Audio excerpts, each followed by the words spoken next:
দর্শক আপনাদের শুভেচ্ছা টিবিএস ইনসাইডারের নিউজ বিশ্লেষণ আয়োজনে। আমাদের আজকের নিউজের টপিক হলো প্যান্ডেমিকের সময়ে ব্যাংকিং সেক্টরের পারফরমেন্স নিয়ে। আপনারা জানেন গত এক বছরে 2020 সালে ব্যাংকিং সেক্টরের প্রধান দুটি চ্যালেঞ্জ ছিল। একটি হলো এই বছরে লেন্ডিং রেট ক্যাপ ইমপ্লিমেন্ট করা হয়েছে এপ্রিল থেকে, এবং একই সময়ে মার্চ থেকে আমাদের বাংলাদেশে কোভিড ক্রাইসিস শুরু হয়েছে। সো এই দুটো চ্যালেঞ্জ নিয়ে ব্যাংকিং সেক্টর একটি খুব খারাপ সময় পার করেছে। তো লেন্ডিং রেট ইমপ্লিমেন্ট করার ফলে এটা ধারণা করা হচ্ছিল যে ব্যাংকের প্রফিট প্রায় 40% কমে যাবে। এর মধ্যে তো কোভিডের ধাক্কা আছেই। তো বছর শেষে আসলে এই ধাক্কা দুটোর রেজাল্ট কি সেটা নিয়ে বাংলাদেশ ব্যাংক একটা প্রাইমারি অ্যানালাইসিস করেছে। ব্যাংকিং সেক্টরের ইন্ডিকেটরগুলো আসলে ফাইনালি কি দাঁড়ালো বছর শেষে। তো সেটাতে আমরা দেখছি যে খুব বেশি ইম্প্যাক্ট পড়েনি, বরং যেরকম ধারণা করা হচ্ছিল খারাপ হবে তার চাইতে অনেক ভালো পারফরমেন্স করেছে। যেখানে লেন্ডিং রেট ক্যাপের জন্য 40% ডিক্লাইন করার কথা ছিল তাদের প্রফিট, সেখানে দেখা যাচ্ছে যে গত বছরের টোটাল অপারেটিং প্রফিট কমেছে, দেখা যাচ্ছে যে কমেছে 7.16%, বাট নেট প্রফিট এখনও ক্যালকুলেশন শেষ হয়নি। বাট বাংলাদেশ ব্যাংক মনে করছে যে নেট প্রফিট বেড়ে যাবে যদিও অপারেটিং প্রফিট কমেছে। এর কারণ হলো অপারেটিং প্রফিট থেকে বড় একটি অংশ ব্যাংকগুলোকে খরচ করতে হয় প্রভিশনিংয়ের জন্য। প্রভিশনিংটা করতে হয় ব্যাংকের ডিফল্ট লোনের অ্যাগেনস্টে। তো ডিফল্ট লোন যেহেতু এই বছর লোন ক্লাসিফিকেশন বন্ধ ছিল, সাসপেন্ড করা ছিল গত এক বছরে, ফলে ফ্রেশ ডিফল্ট লোন তৈরি হয়নি। ডিফল্ট লোন যখন হয় তখন এর অ্যাগেনস্টে ব্যাংকগুলোকে একটা পোর্শন প্রফিট থেকে ডিফল্ট লোনকে সাপোর্ট করার জন্য রাখতে হয় রিস্ক কাভারেজের জন্য। তো এই খরচটা থেকে ব্যাংকগুলো বেঁচে গেল, এ কারণে নেট প্রফিট অনেক বেড়ে যাবে।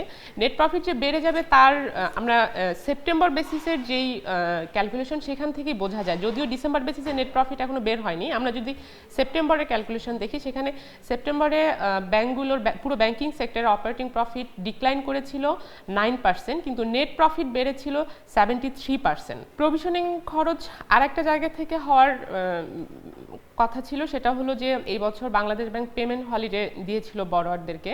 তো সেইটার অ্যাগেনস্টে কিছুদিন আগে বাংলাদেশ ব্যাংকটা সার্কুলার করেছে যে এগুলোর অ্যাগেনস্টে তাদেরকে এক্সট্রা 1% প্রভিশনিং করতে হবে। সেটা একটা বড় খরচের ব্যাপার ছিল, কিন্তু ফাইনালি বাংলাদেশ ব্যাংক তার প্রাইমারি অ্যানালাইসিসে দেখলো যে যদিও সবার জন্য পেমেন্ট হলিডেটা অ্যানাউন্স করা হয়েছিল, কিন্তু মাত্র 23% লোন এই পেমেন্ট হলিডের আওতায় এসেছে। অর্থাৎ টোটাল 10,95,000 কোটি টাকার মধ্যে 2,55,000 কোটি টাকা পেমেন্ট হলিডে এনজয় করেছে। এর ফলে ব্যাংকগুলোকে এই পোর্শনটার উপর শুধু 2,55,000 কোটি টাকার উপর এক্সট্রা প্রভিশনিং করতে হবে। সেক্ষেত্রে তাদের মাত্র 2,500 কোটি টাকা খরচ করতে হবে এক্সট্রা। তো এর ফলে দেখা যাচ্ছে যে ব্যাংকগুলোর অপারেটিং প্রফিট কমে গেলেও নেট প্রফিট অনেক বেড়ে যাবে বছর শেষে, এটা ধারণা করা হচ্ছে। পেমেন্ট হলিডে যারা এনজয় করেছে, যে লোনগুলোকে দেওয়া হয়েছে, সেটার রিকভারি রেটও খুব ভালো দেখা যাচ্ছে। বাংলাদেশ ব্যাংকের ডেটা দেখাচ্ছে যে রিকভারি রেট এই 2,55,000 কোটি টাকার লোন থেকে 14.37% ছিল।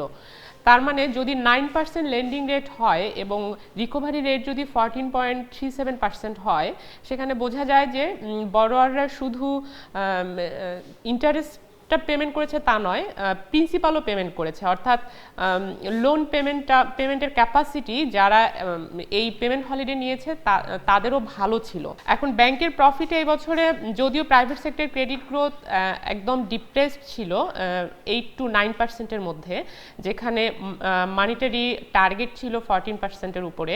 তো সেইখানে এরপরেও ব্যাংকগুলো ভালো বিজনেসের একটা প্রধান কারণ হলো গভর্নমেন্ট বরোয়িং। অর্থাৎ ব্যাংকগুলো ট্রেজারি বিলস অ্যান্ড বন্ডে ইনভেস্ট করেছে, আর গভর্নমেন্টের বরোয়িং যেহেতু হাই ছিল, ইন্টারেস্ট রেটও এখানে হাই ছিল। এবছরে প্রায় 9%-এর উপরে ইন্টারেস্ট রেটটা ছিল গভর্নমেন্ট বিলস অ্যান্ড বন্ডের। ফলে সেখান থেকে ব্যাংকের বড় ধরনের একটি রিটার্ন এসেছে, এটা একটা বড় একটা কারণ ছিল। এবং লোন ক্লাসিফিকেশন সাসপেন্ডেড থাকার কারণে ব্যাংকগুলোর প্রভিশনিং খরচটা ছিল না। আর একই সাথে যে লেন্ডিং রেট যখন ইমপ্লিমেন্ট করা হয়েছে লেন্ডিং রেট ক্যাপ, তখন থেকে ব্যাংকগুলো তাদের ম্যানেজমেন্ট কস্টও অনেকটা কমিয়ে এনেছে। ফলে তাদের ডিপোজিট কস্টও অনেক কমে গেছে। এই সব মিলিয়ে দেখা যায় যে গত বছর ব্যাংকিং সেক্টরের ওভারঅল পারফরমেন্স যতটা খারাপ ভাবা হয়েছিল ততটা খারাপ নয়, বরং ভালোই করেছে।